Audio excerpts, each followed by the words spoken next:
Hi there. So it's day 18 of 365 days through the entire Bible. And today we're going to read about Lot and Sodom and Gomorrah. A familiar story to most of us.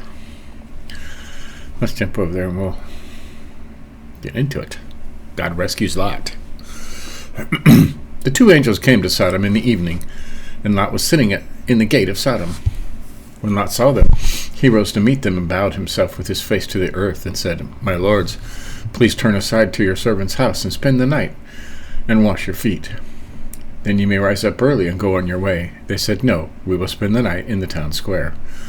But he pressed them strongly, so they turned aside to him and entered his house, and he made them a feast and baked unleavened bread, and they ate. Angels ate. Got that? But before they lay down, the men of the city, the men of Sodom, both young and old, all the people, to the last man, surrounded the house. To the last man. You got that? Everybody. And they called to Lot, "Where are the men who came to you tonight? Bring them out to us that we may know them." And when it says that we may know them, they don't want to know them like you want to know them, okay? The word know there is of a sexual nature. Okay, let's jump over here. I got my NIV here. We'll jump over here real quick.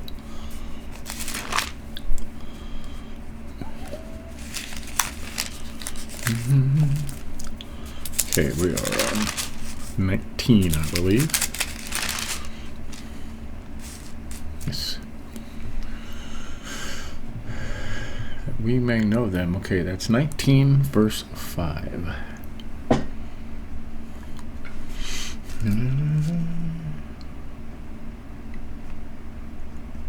Yeah. Now it says in the NIV, pre-1984, which is one of the most accurate translations made. It's a simple verse 4. I'm sorry, it's 5, right? 5, 6, that we may know them. Yes, verse 5. They called to Lot, "Where are the men who came to you tonight? Bring them out to us so that we can have sex with them." Direct translation. I told you, no is not the no you're thinking of. Lot went out to the men at the entrance, shut the door after him, and said, "I beg you, my brothers, do not act so wickedly. Behold, I have 2 daughters who have not known any man. Let me bring them out to you, and do to them as you please." Wow. "Only do nothing to these men, for they have come under the shelter of my roof." But they said, "Stand back." They said, "This fellow came to sojourn, and he has become the judge. Now we will deal worse with you than with them." Then they pressed hard against the man Lot, and he drew near to break the door down. But the men reached out their hands and brought Lot into the house with them and shut the door. And they struck with blindness the men who were at the entrance of the house, both small and great, so that they wore themselves out, groping for the door. Oh, the angels struck them blind. Wow. Now, the fact that he offered his daughters probably did not make his daughters happy, okay? If you know girls, and I had a daughter, that's not something they're going to take kindly to. We'll probably learn about that later. So the men were blind and groping for the door. Then the men said to Lot, "Have you anyone else here, sons-in-law, sons, daughters, or anyone you have in the city? Bring them out to the place." These are the angels talking to them. "Bring them out of the place, for we are about to destroy this place, because the outcry against his people has become great before the Lord, and the Lord has sent us to destroy it." So Lot went out and said to his sons-in-law, who were to marry his daughters, "Up, get out of this place, for the Lord is about to destroy the city." But he seemed to his sons-in-law to be just jesting. They thought he was only kidding. As morning dawned, the angels urged Lot, saying, "Up, take your wife and your 2 daughters who are here, lest you be swept away in the punishment of the city." But he lingered, so the men seized him and his wife and his 2 daughters by the hand, the Lord being merciful to him. And they brought him out and set him outside the city. As they brought them out, one said, "Escape for your life. Do not look back or stop anywhere in the valley. Escape to the hills, lest you be swept away." And Lot said to them, "O no, my lords, behold, your servant has found favor in your sight, and you have shown me great kindness in saving my life. But I cannot escape to the hills, lest the disaster overtake me and I die." Behold, this city is near enough to flee to, and it is a little one. Let me escape there. Is it not a little one? And my life will be saved.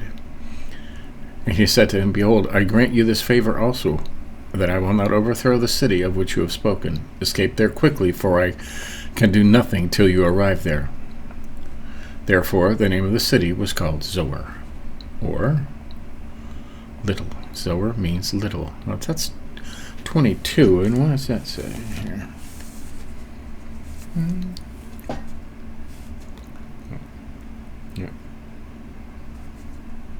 Yeah, same thing. God destroys Sodom.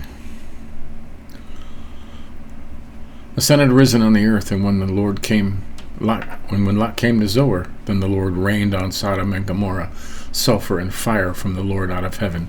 And he overthrew those cities, and all the valley, and all the inhabitants of the cities, and what grew on the ground. But Lot's wife behind him looked back, and she became a pillar of salt. Right.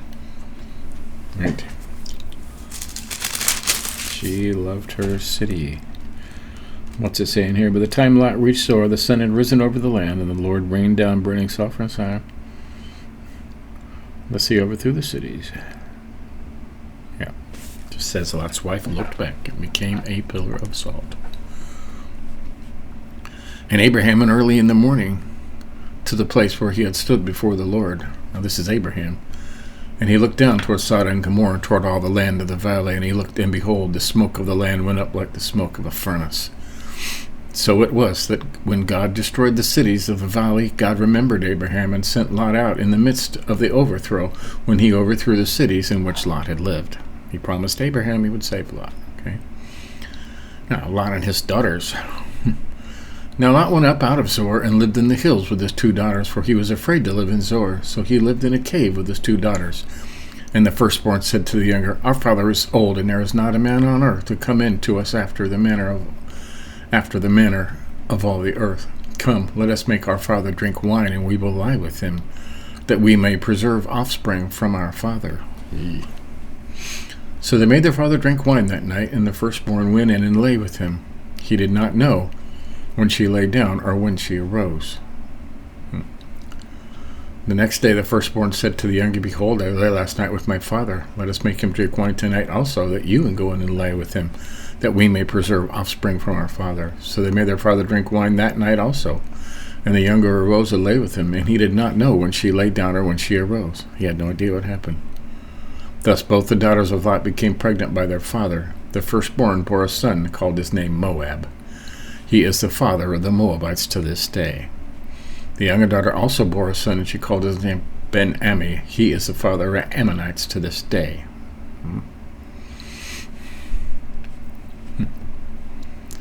From there, Abraham and Abimelech. From there, Abraham journeyed toward the territory of the Negeb and lived between Kadesh and Shur, and he sojourned in Gerar. Sojourned or lived. And Abraham said of Sarah his wife, She is my sister. And Abimelech king of Gerar sent and took Sarah. But God came to Abimelech in a dream by night and said to him, Behold, you are a dead man because of the woman whom you have taken, for she is a man's wife. Wow, imagine God saying that to you. Now Abimelech had not approached her, so he said, Lord, will you kill an innocent people? Did he not himself say to me, She is my sister, and she herself said, He is my brother? In the integrity of my heart and the innocence of my hands I have done this. Then God said to him in a dream, Yes, I know that you have done this in the integrity of your heart, and it was I who kept you from sinning against me. Therefore I did not let you touch her. Now then, return the man's wife, for he is a prophet, so that he will pray for you, and you shall live. But if you do not return her, know that you shall surely die.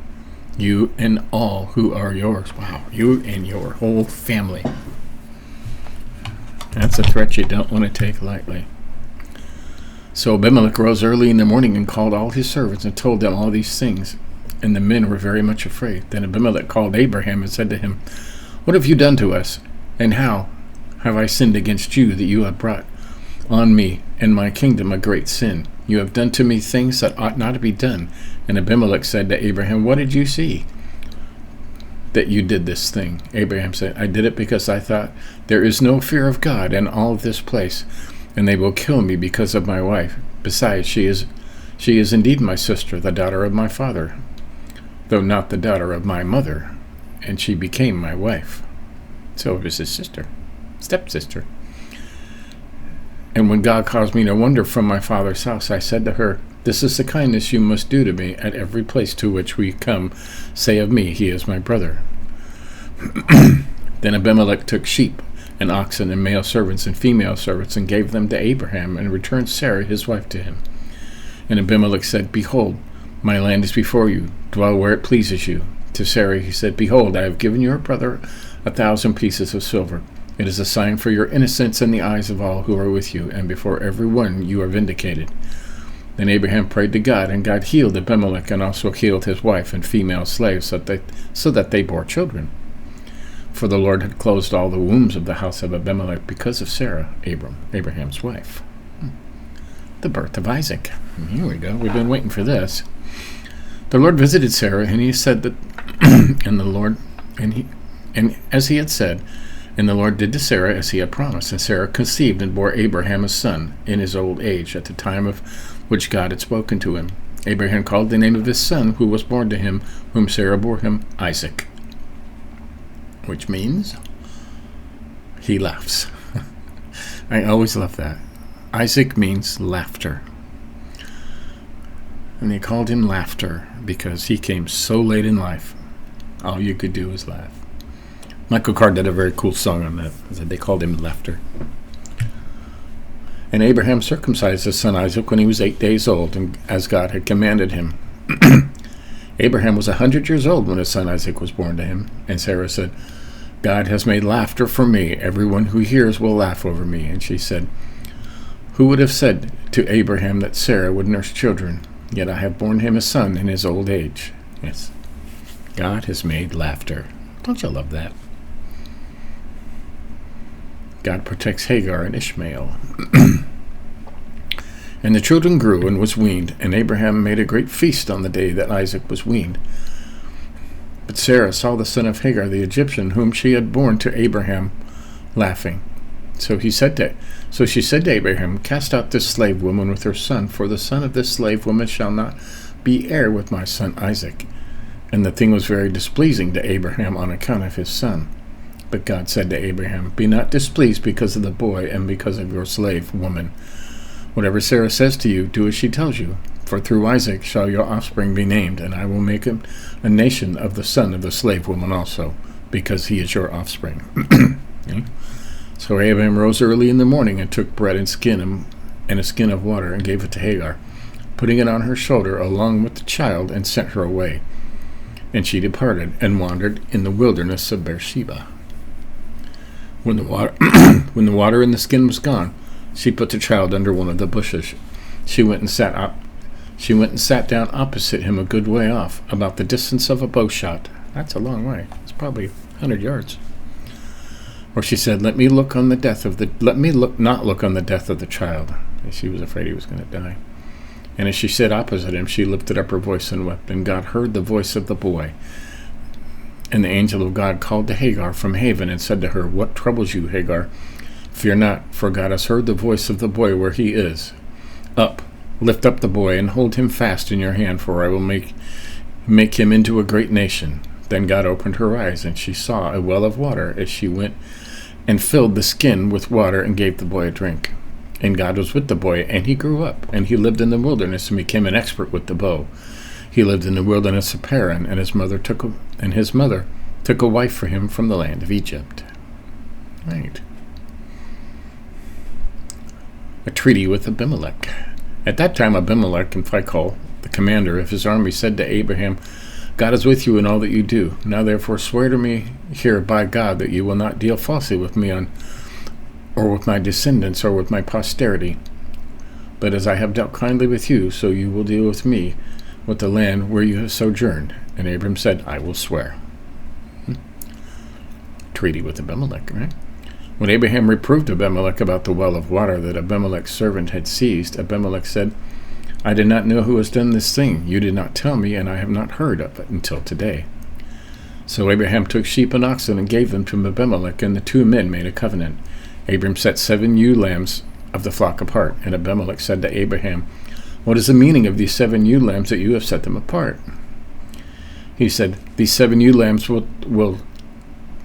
you will take from my hand, that this may be a witness for me that I dug this well." Therefore the place was called Beersheba, because there both of them swore an oath. So they made a covenant at Beersheba, and then Abimelech and Phicol, the commander of his army, rose up and returned to the land of the Philistines. Abraham planted a tamarisk tree in Beersheba and called there on the name of the Lord, the everlasting God. And Abraham sojourned many days in the land of the Philistines. So, here you go. That's today's reading.